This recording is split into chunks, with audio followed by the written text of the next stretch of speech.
Sometimes it's nice just to sit back and to look at pretty graphics. I spend most of my life doing it actually, and today I'm doing it with 3 different versions of Basalt. I'm comparing the new CS2 version against the old CSGO one, and also another CSGO version, but sunny. It makes a difference. Take these 2 pictures here, both from CSGO, both pretty much identical maps, though you'll notice an extra fence bit down here, and the roof up here is a bit higher. But apart from that, all you're seeing is a change in lighting colour and direction.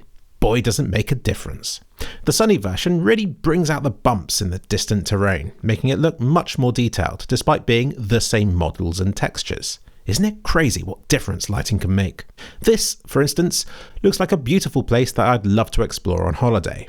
This place, I'd also love to explore on holiday, but I'd probably die. So let's see how the Source 2 version compares. Oh, it's totally different. No way of comparing it directly here, so I'm a bit sad we've lost the awesome distant landscape panoramic views we're treated to in the Source 1 version, but since it's been replaced with a giant looming mountain, I can let some of that slide. The coloured mist, the distant haze, if anything it adds more sense of scale to the image. And it really is just one of the most beautiful renditions of all these atmospheric conditions that I've seen in any game ever. Were these mega distant, super tall mountains even needed? No. But am I happy they're there? Of course. Now we turn to the ocean and archway in the cliff, which has been retextured and apparently remodelled to appear even bumpier than before. Which looks best in this regard, I think is down to personal preference. But the water now moves more like water does rather than a conveyor belt of sorts, utilising the new water and foam and reflection effects, which come with a few caveats. Screen space reflections means that as you look up and down, stuff will appear and disappear from these reflections. And it's the same thing here on the other side of the map. Source 1's reflections remain in view, since they're brute forcing these reflections by drawing everything in them twice. Fans of frame rate should favour the newer Source 2 screen space reflection method for not having to do this. Although fans of frame rates will probably set the shader quality to low and not care about the water anyway. Which presents a new problem. Using low shader settings result in dark blotches in certain spots of the map. This is to do with what's beneath, and it seems like low shader setting really doesn't like water that doesn't have a proper bottom to it, and so presumably compensates for this by looking like ass. Valve, please fix, or Rizzle, or Janzel, or whoever's responsible for this. And now finally, just 2 minutes and 36 seconds into this video, we can finally get started with the map itself. It is a nice map, with nice textures and a nice layout and nice Easter eggs. I think it all looks very nice, and it's nice that it's been added to CS2. Which is nice. The end.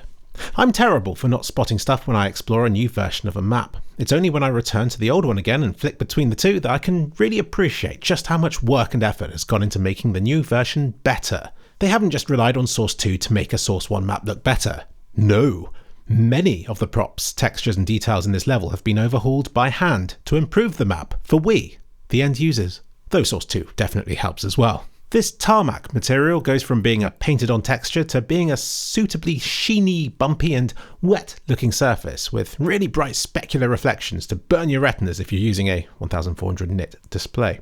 And the same with this metal wall here. The sunny version of the map serves as a nice stepping stone between the versions, retaining the old version's props and textures but experimenting with layout changes in 2021 that the Source 2 version would later adopt. Also, it has some really shiny drain pipes. Let's take a time out from all this in-depth analysis to appreciate the guest book.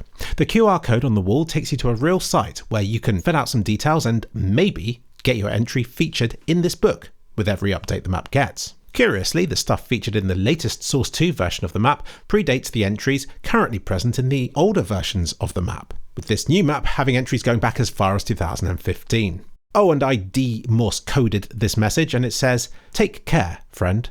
But don't let all this detail distract you from the table itself that this book is sat upon. Because before it looked just like a worn, painted table, but now you can see every crack in this paintwork. And this worn edge now looks like something you wouldn't want to run your finger along. And then, look at the paint on the wall behind. The parts the paintbrush has missed almost transcend the very pixels they're based upon, looking genuinely 3D with crisp, clean edges. In fact, this whole indoor area looks glorious when compared with the video game-like interior of the Source 1 versions. It just looks better, doesn't it?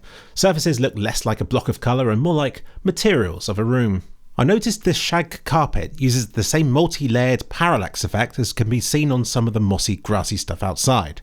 It's a trick as old as the Source 1 engine itself. Look, here it is in a tech demo featuring a furry-looking monkey getting terrorised by big scary butterflies. I also remember it being used to make the forests in Isle 2 Sturmovik look 3D. I'd say they should have made the layers further apart as they approach the central, thickest part of this carpet. But now we're really splitting hairs. If you ask me, the interiors of this map have improved even more than the exteriors have. Exhibit A. Is this Basalt? Or an early Counter-Strike source map with a few token props dotted about? Yeah, let's switch back to Source 2 again. It now looks like a lived-in place, full of corners and edges to stub your toe on. Here's the next room along. Doesn't look great, does it? Relies on some pretty looking shadows to try and add some detail to this otherwise very bland looking room. However, move to Source 2 and it's now been transformed into a fully fledged pub room. Again, with plenty of new stuff to accidentally walk into as you're trying to escape the bomb's blast radius. And finally, are you ready for this? Ugh! It looks like an early Source version of Nuke, but if we simply switch over to Source 2, then it still looks a bit like an early Source version of Nuke, but shinier. In case you had somehow forgotten, Windows in Source 2 can use a Parallax shader to give the illusion of depth. You see these curtains here? They don't exist. They're not actually behind these panes of glass. They are the pane of glass. See? But while I noticed the exteriors, I never noticed that this parallax effect also occurs on the interiors. Check out the dark shadow around the corner of this window here, which changes location as I move about the room, which you'd think is the windowsill from outside showing up through the glass in some way. But it isn't. It's but a mere parallax shader effect. Subscribe to me and you too will be as cool as this shader effect. Now to compare kitchens. Here's a random picture I found on the internet. Here's how the Source 2 version of Basalt's kitchen looks. Here's the sunny version of the map, and here's the original. Because it didn't exist back then, the layout has since changed. So comparing the sunny Source 1 version of the map against Source 2, you can see the improved materials of the new engine transform it into a convincing 3D render of sorts. And here's an AI-generated kitchen just to upset everybody.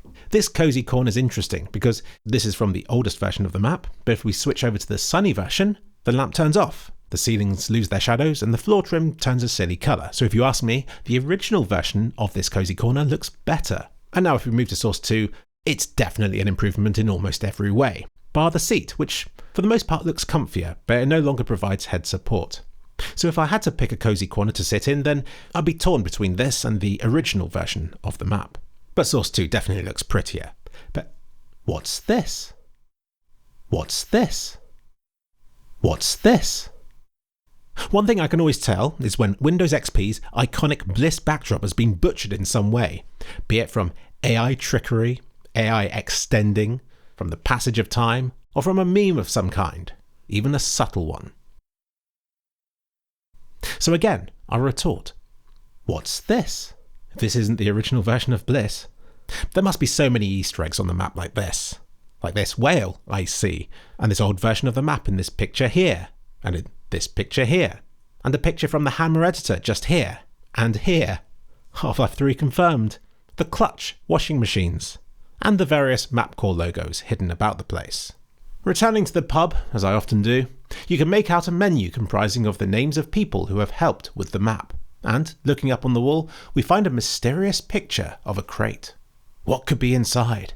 Well, Janzel posted about it on Reddit, revealing that there was a photo taken by Mapper Ruzul of a mystery box that looked like a classic game design crate.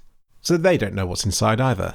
It's just a shame I can't speak Icelandic, so I can't understand any of this written stuff, because I'm sure there would be some kind of Easter egg to find here as well. Did you know Iceland has a problem with incest? Before you hook up with someone, you check a government website to make sure they aren't your cousin or mum or something. Now let's stare at some paving stones. These actually haven't changed much over the 3 different versions of this map, but the dull lighting of the original just looks sad. Add some sun to the mix though, and suddenly they poop. This is one surface the Source 1 engine seems to nail perfectly. Something that's slightly slippery, slightly worn looking, with cracks between them. Some fantastic modelling work going on here. Moving over to Source 2 is a little bit disappointing actually. When it's plunged into shadow, no matter how nice the Source 2 engine might be, they just don't shine anymore. It's such a pity. But don't worry, because I found a few of them in the sunlight just over here and they still look bay. But I still miss the clean white look of the originals. There's some really pretty graphics here. And before we say goodbye, let's appreciate one more perk of the Source 2 engine. And that's the ability to fly into the skybox and for it to all still look like you're in the world itself. Because in Source 1, once you go beyond a certain point, there's a horrible cutoff. And it all goes, nah.